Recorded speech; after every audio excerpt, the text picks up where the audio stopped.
All right, are you kidding me? It is 1 degree Fahrenheit. It is minus 18 Celsius. It is a polar vortex here.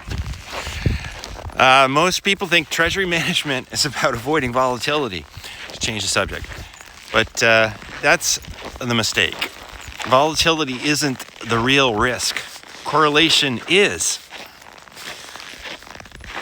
Cash looks safe until regimes shift, and single asset treasuries look conviction driven until the stress hits, and then everything breaks at the same time. So this is a question that came up in the webinar the other day. Everybody asks, is this a good stock? Is this a good coin? And that's the wrong question, especially when thinking about how we pick names for the convexity sleeve.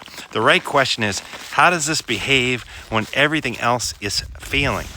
That's the real question.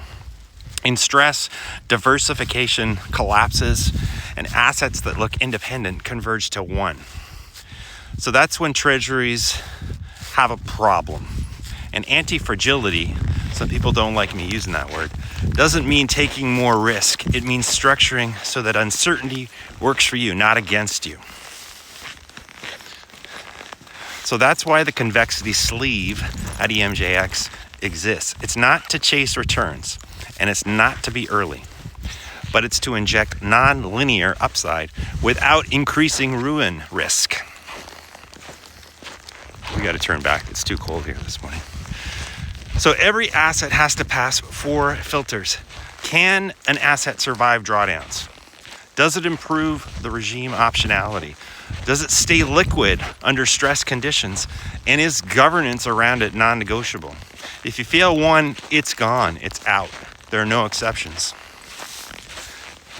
And that's where people get uncomfortable, okay? Because asymmetry isn't found, it's endured.